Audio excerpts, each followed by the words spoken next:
I'm going to say because I think Burnley will learn from last time, so they're not going to come and try play champagne football when they ain't got champagne players. And I just think West Ham, they got lucky last time because it's just Bowen and Inshallah, and then Brentford, they're just getting stripped like someone in Magic City.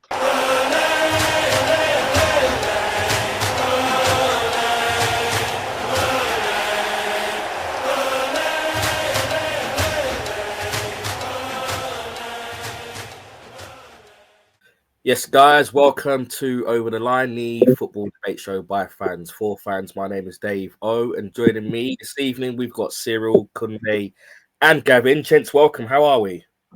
Oh, good. Healthy and alive. Excited. Good to hear. Good to hear. So today's episode, we are on the precipice of the season beginning. Can't believe we're already here. So this episode today is going to be all about predictions. Okay, we're going to give our prediction on who we think the champions are going to be, top four predictions, relegation predictions, first manager sacked prediction, and finally top scorer prediction. So, right, and with that, let's get down to business. So, champions, first topic. Gav, I'm going to come to you first on this one, okay? So, who do you have as winning the league this season? I think we're going to do it. I've been nervous all summer. Everyone's talking about Liverpool. And obviously this will be revised. I think, side note, I think it'd be good to do this again at Christmas and see where everyone's at. But I'm not convinced by Liverpool. There's talk of them getting Guehi. There's talk of them getting someone else who I haven't heard of, which I believe is another defensive player. But I just think they got too much missing. I think their fullbacks are not going to be ready for the league. I think we're underestimating how important Robinson and Trent have been over the years for them. And yeah, I just think they got they scored loads of goals, but I think they'll concede loads of goals. I don't think they've addressed their problems. Whereas we have City, could be City. Pep could be doing what Pep does, but I'm not convinced with them. Maybe need to see them a bit more. But I think they'll be the ones to worry about over Liverpool. I'm not scared of Liverpool. And I think it's about time we win it. I think we have to win it. We spent the money. We looked amazing when our first 11 finally played a pre-season game together. I feel like it's going to be that something when we brought Jesus, when we're just going to be attacking and being more direct. And if we can do that with the defensive line that we built, that's going to be the bit that tips us over the edge. And yeah, my boys, I'm backing them, the mighty Arsenal, to win the league. Okay. Cyril, what about you? What's your prediction for champions? I think champions, just based on experience, based on what they've put in, I'm going to go for City. Okay. Now, I think if I was to go in order, I think it'll be City, it'll be Liverpool, Arsenal, Chelsea. Okay. And Kunle, what's your prediction for champion? It's actually the same as City. I think people aren't talking about them at all. Like they don't exist anymore. Like Haaland isn't still the robot that he is. And I think once with the additions they've made, I think, I don't know if anyone's had the chance to see Reinders play, but yeah. Remember I was telling you. Yeah. He's gonna, and obviously they got what's the one from Lyon? Turkey. They got him as well, and obviously, and if they get Rodrigo, hey, because he's still got Mamouche. So I think people just sort of everyone, because of this Isak. So that's sort of taken up all the noise that I think City have just literally quietly gone about their business. So I actually think they will do good. And Pep, he's going to have a bee in his bonnet after such a disastrous last campaign. But I mean, it's all dependent on what happens in future signings. So it's hard to give that prediction right now because so many things and pieces are going to move between now and when the window actually closes. Like even for us, how we are currently, I don't think we're ready. No, not in terms of ready, but I just don't think we'll do it because we just don't have we need a maverick. You need that one person who can just drop a shoulder, turn, bang. Yeah. And I think that over-reliance that we have on Odegaard to be our only creative spark, I think it weighs heavy on him sometimes. So that's why the player that we all hope comes, I think if he drops, then it just changes everything, because we need to be unpredictable again. We need to go back to 2 seasons ago. It was fast-paced, direct, which I think we're going to be this season. Because when I watched the Atletico friendly, very direct, quick passing, and with Zubimendi as well. I think people are sleeping on him. He ain't playing. Yeah. We can revisit these predictions when the window shuts in about 3 weeks or so during the international break. We'll have an episode where we kind of revisit this. But just Cyril and Kunle, this one's for both of you because you've both predicted City. Okay, just quick, short, one-word answer. Do City have a good enough defense to actually mount a title challenge, though? They do when Rodri's in front of him. He's out until September. Now, I listened to a podcast on the City fan on there, so he's not actually out. He has a groin sort of injury that they're managing, so he can play. They're just going to manage his minutes until September. Then he'll be fully fit. Okay. So, what about you, Cyril? Yeah, I think they do. When the people that they really lost was what's his name? He's gone Burnley now, but yeah. So really and truly, I think that City, the defense is what they had before, and they got a new goalkeeper. I don't know if the new goalkeeper is going to actually be playing and starting or whatever, but in terms of what they have, I think one thing you got to remember is yes, the defense is decent enough to be able to sustain, because obviously it's all about going forward. Because the thing is, with City, they were letting goals in, but it's how many goals they're scoring as well. So I think that's just the part that we just can't forget. Because once they score those goals there, it's then if you come and attack, they could actually do the counter attack as well. So, do their defense need to be like solid like Arsenal's? No, it's Arsenal when Saliba and Gabriel together fit. Is that better than theirs? Yes, but at the same time, it's their attack, and the control of the game as well. And so, yeah. All right. So we don't have Nigel or John with us tonight, but I do have their predictions. Okay, so Nigel has predicted Liverpool to win the league, and John has predicted Arsenal to win the league. And my prediction, because I'm yet to give that, I'll give my prediction and then we'll move on to the next subject. My prediction for the league, I am going to go with Arsenal. I think send us the trophy. Basically, the reason why I'm picking Arsenal is because I don't feel Arteta has any more room to maneuver. He has to deliver it. Backs against the wall, and I do believe that the players will come through for them. The caveat that I'm going to place on this is the refs. Let's see what the refs are like this season. That's the only caveat that I'm placing. So, moving on to the next subject then. It's all about our prediction for the top 4. Cyril, I think you may have hinted at yours earlier on. So, if you just read me your top 4 in order. City, Liverpool, Arsenal, Chelsea. City, Liverpool. City, you got Arsenal in 3rd and then Chelsea in 4th. Yeah. Okay. Kunle, what's your top 4? I'm thinking I've got City, Liverpool, Arsenal, Chelsea. Okay. Gav, what's yours? These two had a conversation. They got WhatsApp group about it. Guys, Arsenal, City, Chelsea, Liverpool.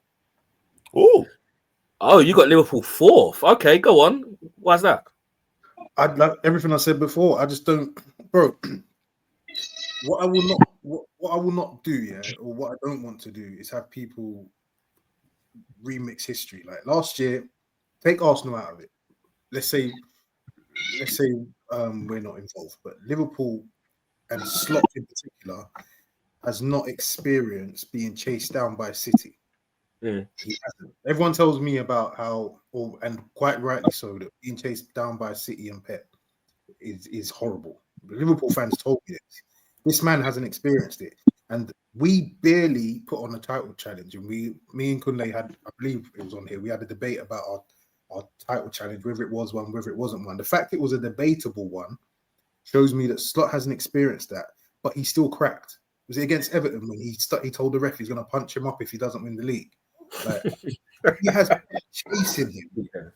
I can just see it faltering. I think we're underestimating the player that we lost.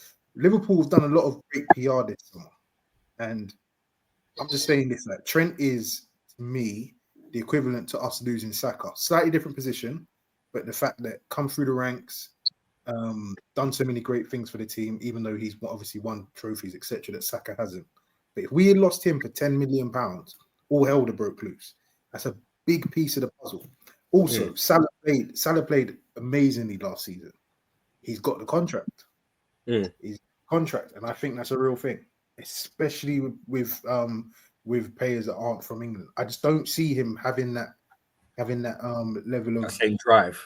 Yeah, I don't see it. It's hard. And then people that are choosing Liverpool to win the league is a bit weird to me, because Chelsea, United, and City. Since I was a kid, I've been watching the Premier League, and they're the only three teams I've seen retain the title. It's not easy. It's not easy. I think they're going to fall off heavy, and it's not going to be. Again, I've had debates about Liverpool fans that took it as a disrespect, which is fine. It's not unlike Liverpool to fall off in the title race, and we're talking a lot of the players that are still there. It happened. See, when the pressure's really on, when everyone's firing to a certain level, they've faltered. They finished third, 2 seasons on the bounce, or lower than. I think they only just got to third the first of those 2 seasons I'm speaking about. Why would it not happen again? Like, I don't understand why it wouldn't happen when you've got Chelsea looking how they're looking, because I think they're going to be strong. So yeah, I put them in fourth. I put Chelsea in third. I think they'll have a good season. I just don't think they'll be good enough. And I agree with the boys. Don't get me wrong, if City go and win the league, I'm not going to be surprised. I just think, similar to what you touched on, Arteta's got blood in his mouth. He's going to want vengeance. I think a lot of the players are angry, which I think is going to work in our favour. Gyökeres, I think, has got a heavy point to prove. Subi's going to be moving mad anyway, angry or not. Who else have we got? I actually think, I know everyone laughed at it, but I think Noni's got a point to prove as well. I think there's enough players in there with a bee in their bonnet for it not to be another season where Arsenal just don't do it. But yeah, City second, Chelsea will do their thing, and Liverpool will struggle. And I think, just Gav, I was going to say, what do you think about what Van Dijk would be like? Because I think Van Dijk would be not found out, but I think more people will. Van Dijk, other than last season, again, it could be the contract. We don't know about these people's mentality, but Van Dijk's had dodgy seasons. He's had season before last.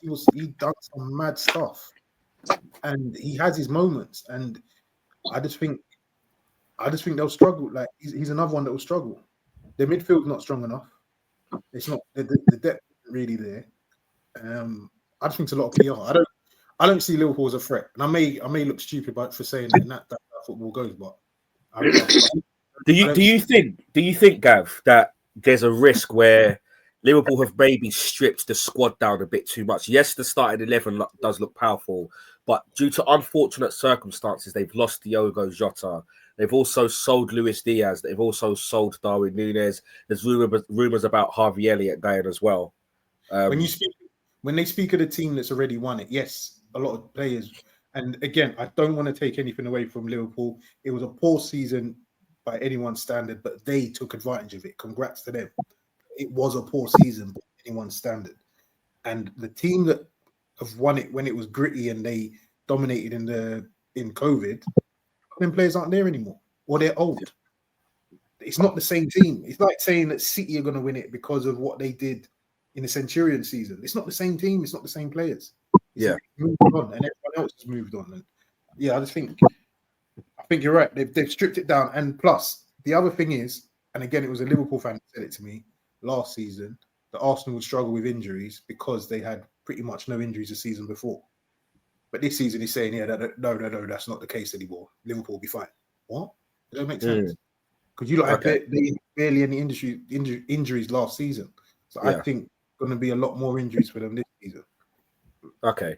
So Nigel's prediction for top 4, he's obviously got Liverpool winning it. He's got City second, Arsenal third, Manchester United in fourth. So he doesn't even have Chelsea in there. And in John's prediction, he's got Arsenal winning it, City second, Liverpool third, and Chelsea fourth. Before we move on to the next subject, I'll give my prediction. I've got Arsenal winning it. I do actually have Liverpool in second, closely run by Chelsea. I've actually got Man City in fourth. I think people are beginning to overrate this team. Okay, I think the impact of losing KDB is going to be big. I think with the fact that Pep is pretty much looking to leave soon, I think the players have they've run their course.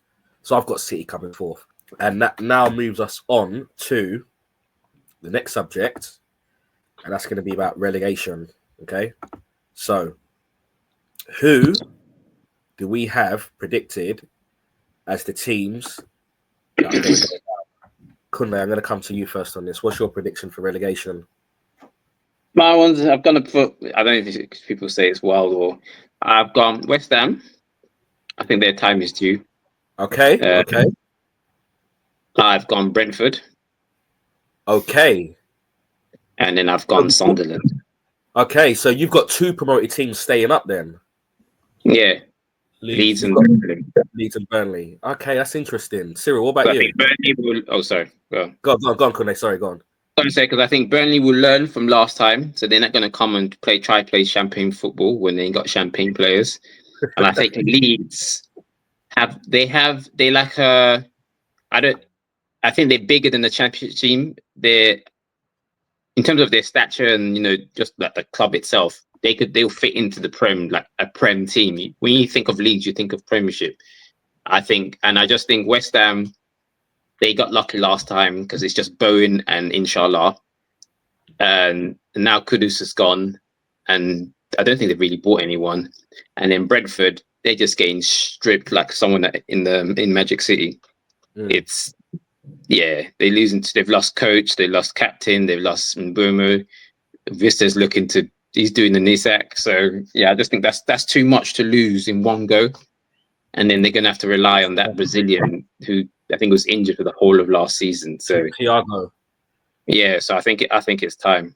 I think it's. Did you put Sunderland? Sorry, who was your third? Yeah, I said Sunderland. Cyril, what's your prediction? Sunderland, Burnley, and Brentford. I think Thomas Frank, to lose him as a manager. I don't know who the new manager is, but to lose Thomas Frank, I think the players, whatever, but I think Thomas Frank himself would have potentially helped that team up, But with him being gone, I don't think that they couldn't have said there's way too many people.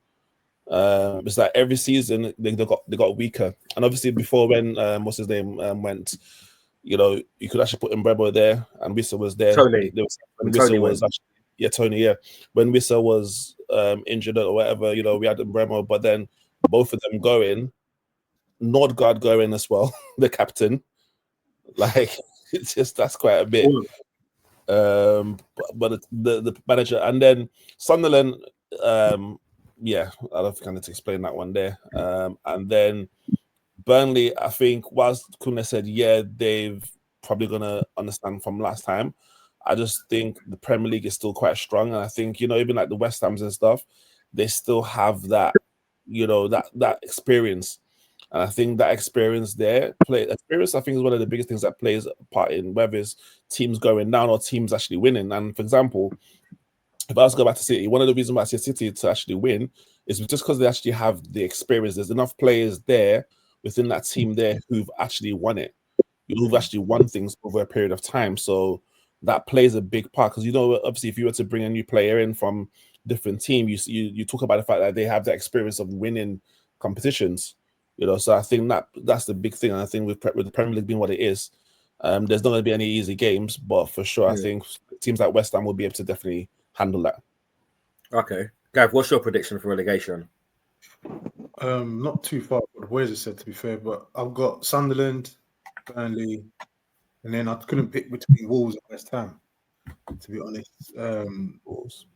Probably because of where I live, I pick Wolves. I just think it's time they go down. And similar to West Ham, I think like Kunle said, it's about that time. But Brentford, the new manager, I don't know anything about him, to be fair. I've heard good things about him. It seems like he's not just the set piece coach, I think he was, or goalkeeper coach. One of those. Yeah, Keith Andrews or something. Yeah, I'm hearing that he's more than just that, and it wasn't just a hit and hope giving him the job. So I think they might be all right. They won't be as good as they were, but I don't think they'll be bad enough to go down with the teams that are coming up. Taking 2 of the spots, and yeah, West Ham ain't been great for a while. I just think they just relied on the likes of Cunha, Kudus, and I just think it's the time to just take a seat in the Championship for a bit. Okay, Nigel's prediction for relegation, he's got it as Burnley, Sunderland, and Brentford. And John actually has the same. He's got Burnley, Sunderland, Brentford as well. So that he's predicting, well, they're both predicting Leeds to stay up. My prediction, I've got. You see, this is a tough. I think Burnley for me are a dead cert to go down. I think Burnley will actually finish bottom. Really? Yeah, I've got Burnley finishing bottom. The next 2 places for me, I've got a few teams that could fill these spots, so it's a bit difficult for me. So I've got Leeds, obviously. I've got Sunderland. I've got Brentford, West Ham, Wolves as well. Okay, so there's a number of teams there. It's a bit of a difficult one. I mean, Brentford, yeah, they've lost. They've pretty much lost almost everyone, really. They've lost the whole backroom staff, the manager. Mbremo's gone. Wissa wants out. They lost their keeper as well. They've lost their keeper as well, Flecken. So it's going to be. I think Flecken's gone to Leverkusen. So it's going to be a bit. It's a difficult one, but I don't actually think they're going to go down. So let me get off the fence here. I've got Burnley finishing bottom, and then I actually have Sunderland, and I'm going to say Leeds. So all 3 promoted teams. And I do wish for one of them to stay up. It's just, and if anyone does, it will be Leeds. The problem is that have these guys done enough to bridge that gap to the West Hams, the Brentfords, and the Wolves? And I'm not sure that they have done. But if there were a promoted team that would stay up, I do believe it's most probably Leeds. Although I think Xhaka signing for Sunderland is actually going to be a major signing for them. I think he's going to do well there if he's not picking up red cards. So that moves us on to the next subject then. Interesting predictions already for this one that I've seen that we will go through. So first manager sacked. Cyril, we're going to come to you first on this one. What's your prediction? I don't know if this will be the first manager sacked, but I feel like he could get sacked. Nunes from is it Nunes? From Forest. Forest. Really? Yeah, I just feel like if something happens next season, I don't think that's what I said. I don't think he'll be the first one sacked, but I feel like at some point in the season he could get sacked. I feel like he could with the owner and with him and both of their personalities being what it is. I feel like it could potentially just be something that could happen. Because no one spoke about Forest, but I don't think Forest would have the season that they actually had just gone. That's a good shout.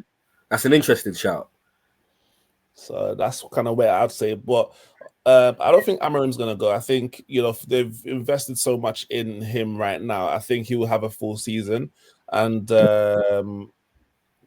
I think after the full season, I think they'll have that advocates. I don't think they're going to be so quick to be able to move people on, because that's everything that is actually built. And I think also the most important thing as well, the culture that is actually creating.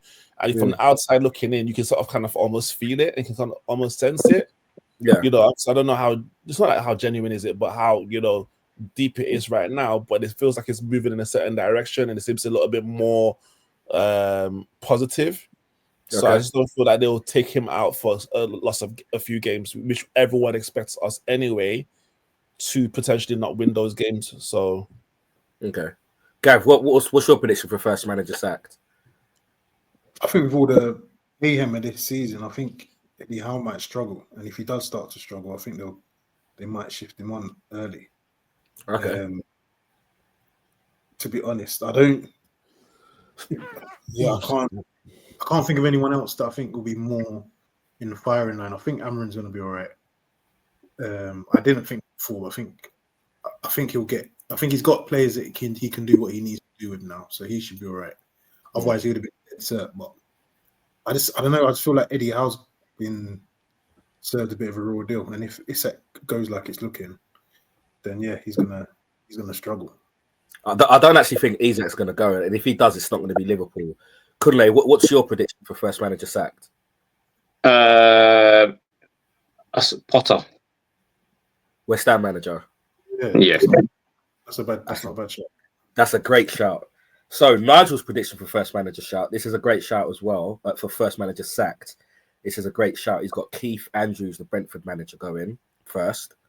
John's prediction, Cyril, you're going to like this one. He's got Amarim as first manager sacked. So John believes your manager is going to be first one out, which kind of then leads us to believe that John thinks you're probably in for a bit of a stinker of a season, which will be interesting. We'll see how that plays out. We don't need to debate that right now. Yeah. My shout, and I actually think when you guys hear this name and why, I think you're all probably going to agree with me. I've got Daniel Farker, however you pronounce it, the Leeds manager. First one out. Reason being, this was a weird story, but even when they got promoted, there was still talk about sacking this guy over the summer. Now, I think if that talk is there already and you got promoted, as I believe they won the championship, right? Yeah. They came up as champions of the championship and there was still talk about getting rid of this guy. To me, I don't see how he can't be the first guy sacked. No, sure. I didn't know that. Yeah. So I've got Daniel Farker of Cold World. Yeah, Cold World. I've got him as the first manager sacked, but we'll see how it all plays out. So that moves us on to our final topic. Okay. Yeah. I'm not expecting much surprises on this one, but it's going to be top scorer, league top scorer. Okay. So I'll read out Nigel and John's prediction first, and then you guys can give me your one afterwards. All right. So Nigel has Haaland as top scorer, as does John. Kunle, who's your prediction? Top scorer? The robot. Haaland. Okay, that's 3 for Haaland. Cyril, what about you? I have to go for Haaland because I don't think Salah's going to score as many as he did last season. There's other players now in that position for him that's going to be chipping in. So he's not going to do as much as he did. So I think Haaland's going to be out and out. Followed by your boy, Gyökeres. Havertz. Marino. Why? It could be Marino, so I can't lie. Gav, what about you? What's your prediction for top scorer? I'll put Haaland as well, to be fair. I just think he's the focal point. He's going to play every game. He's going to bang loads of goals. I don't think that's where City's going to have any issues at all feeding him. And yeah, it's just going to be annoying every time. So is this a full house for Haaland so far? So far, yeah, you're the only one left. Okay. You know what? I'm gonna say Haaland as well. Reason being, the other prediction would have been Salah, maybe a Cole Palmer, maybe quite unlikely. But the reason why I can't go Salah is because I just think the goals in that Liverpool team are going to be spread around. I don't think he's as talismanic as he was previously. I think Haaland's coming in with a bit of a chip on his shoulder. I'm going to go Haaland. So it's a full house for Haaland. If I'm talking how many goals, I don't see anybody in the league clearing 30 goals. I don't see 30 goals plus for anyone in the league. So With Haaland, I'm going to peg him at about 27. Yeah, 27. I've got Salah at about 21, 22. So it'll be them two. It'll be close between them two. But yeah, that's a full house for Haaland. All right. On that note, guys, I want to thank you for joining me this evening. Don't worry about looking silly after your predictions. We're just here to have fun. We will do another one of these shows, as I said, when the window shuts, so we can give definitive predictions. And by then, about 3 games would have gone in the league, so we can kind of see what the form is looking like. But on that note, guys, thank you for joining me. And for the viewers that are still here, thank you for watching. And we look forward to seeing you on the next Over the Line show.